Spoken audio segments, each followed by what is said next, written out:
All right, fine. I'm going to admit it's my favorite time of the week when I get to hang out with CHGO White Sox. And the King is in studio, and Super Sean is super ready for the going to be super trade deadline. This mini pod brought to you by Rate.com. We'll talk about everything that's going on in Rate in a minute here.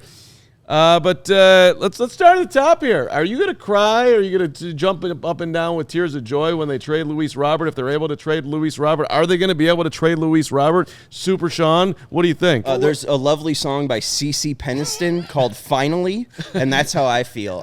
It's not going to be, satiating. It's not going to be something that makes White Sox fans happy, but I think it's a Band-Aid that needs to be ripped off. I think it's similar to Kopech. Everyone had high expectations for Kopech, and then you see him get traded to the Dodgers, and he's the Kopech that we all thought he could be. I think that this is a true change of scenario type of guy, that it's unfortunate they didn't trade him earlier because the return could have been a lot greater, but oh well, you just got to know when to fold him. Interesting perspective. He is a 5-tool guy. And I like that. Mark says was. He's not playing well enough to get the value that the White Sox deserve. However, I think, what song was it?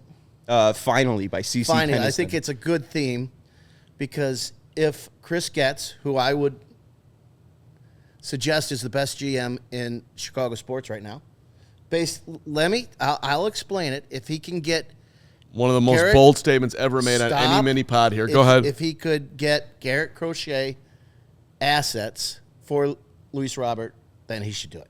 And I don't think they'll do it without getting those assets. I think Chris and his team is smart enough and unique enough in what we've seen from Chicago White Sox in the past that we will get value for that trade if we make it. Would you like to speak logic into this, or do you want me to do it? Ken Rosenthal brought up that the White Sox would be willing to include salary if Robert was to be traded, and I think that's what would need to happen to get a Crochet-like return. The issue is, again, just the sub-200 average. The tools are there, but we just haven't seen him in about a year and a half. Since he came back from the IL on June 4th, he's been he's performed worse than Michael A. Taylor. Crochet was hurt before he came back. He pitched well, and they got great assets for him. He wasn't that hurt. Yeah, he was hurt. Robert's been on the IL like several times. So listen, I love when you like to live in the land that you live in, which is the hope that they can get a Garrett Crochet type of deal. They're not going to get that 99%. So would you take 50 cents on the Crochet dollar for Robert? No, I would take anything. You would literally anything. At this point, it's a lottery ticket. Here's the thing. Next year, there's a team option for $20 million. There's another team option the year after that. We've seen them not go over $75 million this year for this team.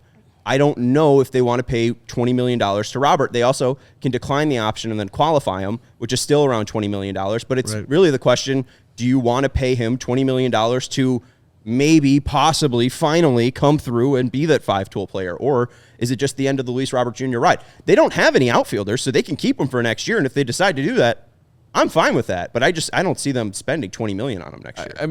The scenario that you're painting out here, I honestly, I'd keep him. Like, you got to. It's fine. At this take point, the risk. There's a lot of risk. There's and a lot of return. there really isn't any risk. You're not getting anything for him. He's not that expensive relative to today's baseball. Amen. So I would just keep him until you can get something. Right, for but him. are they going to spend $37 million on two players that are below average right now, in Benintendi and Robert? I'm just saying, I'm fine to just keep being on this Luis Robert Jr. roller coaster until it's over. And if that's next year, if that's in 2 years, that's fine.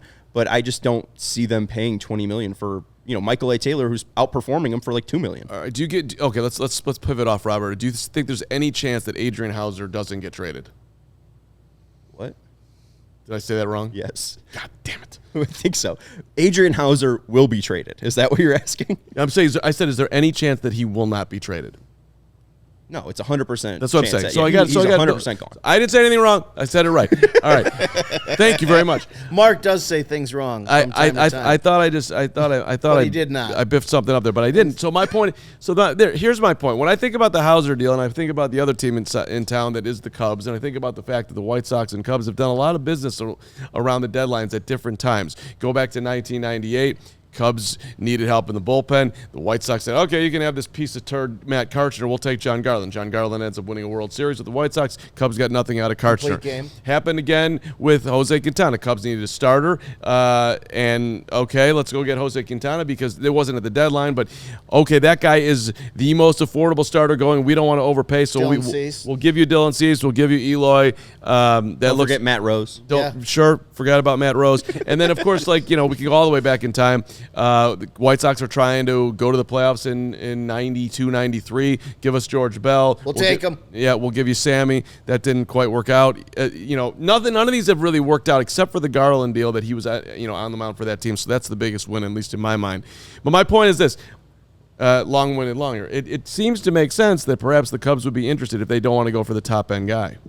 Well, that's the thing about Howser is he's extremely cheap, and I think he fits with the Cubs because what he is a ground ball pitcher. He induces a ton of weak contact. When you look at his average exit velocity, he's one of the top in baseball at inducing weak contact. And the Cubs have built their entire team off defense. Yeah. So they just need a guy that can go out for 6 innings and throw ground balls, which is Howser. So I think it is a somewhat perfect combination there. You also have Mike Vassell or Steven Wilson. I think they could throw in some bullpen pieces to even bolster the deal. I don't know exactly what I want back. I just want a position player. And I don't care really, as long as they're under 21 years old, I'm interested. Owen Cassie. It's a steal of I think that's a little bit. Kyle Schwarber.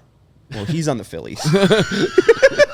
I want him too. Hey, I was just kidding. I know there's a couple of people that you could talk to get Schwarber on the south side, though. I would love Schwarber. He's free agent next year, buddy. Please.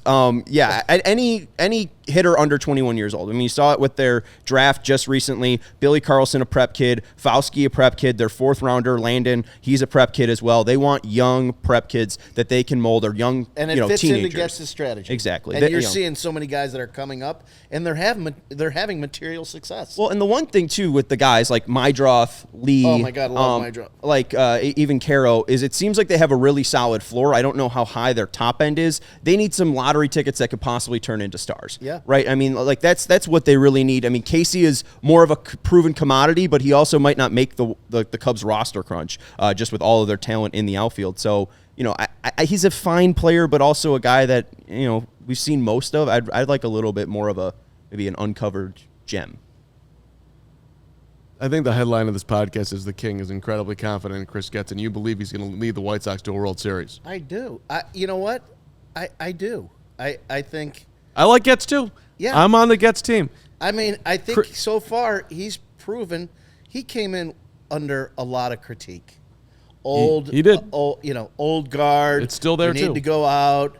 I think he's been surprising. He's been a pleasant surprise to everyone. I think you might be warming up to the Getz potential.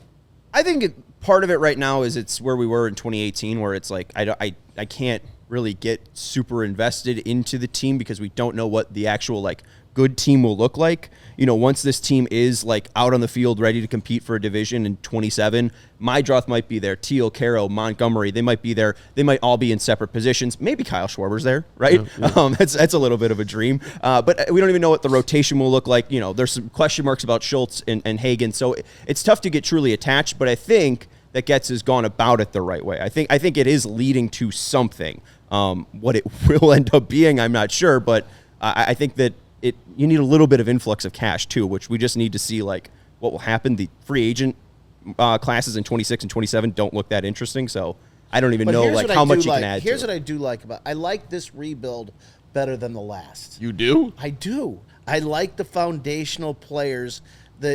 Just their mindset better than the last. All right. Hey. I don't even know if I like the players. I just like Fuller and Bannister better. I think that they have ability to actually teach the kids. I think that's the biggest thing is, if you're talking about culture, it seemed like when they were talking about culture, Han specifically, it was about the major league team's clubhouse culture. It seems like now they focus on an organizational culture shift, which seems has paid off from, Arizona to Chicago. We wrap it there. This White Sox mini pod, as always, brought to you by Rate.com. Have you ever tried to buy a home, get a loan, deal with money stuff in general?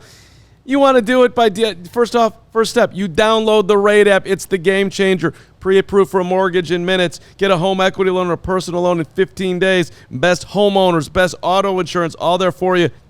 And why do you think this guy is so peaceful right now? It's It's because the 800 free wellness videos right there for you.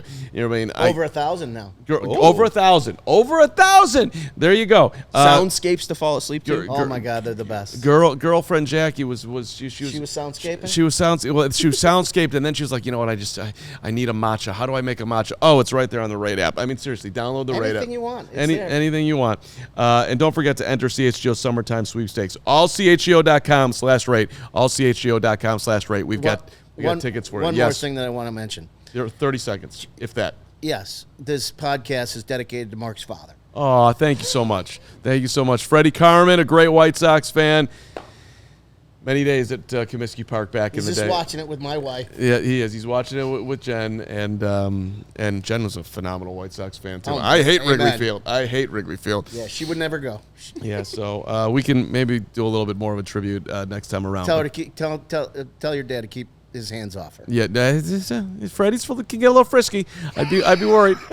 Where did this turn into? A little frisky. They're doing what's going on up in heaven. Yeah, what goes on in heaven stays in heaven. That's right. Download the Rate app. We'll see you next time.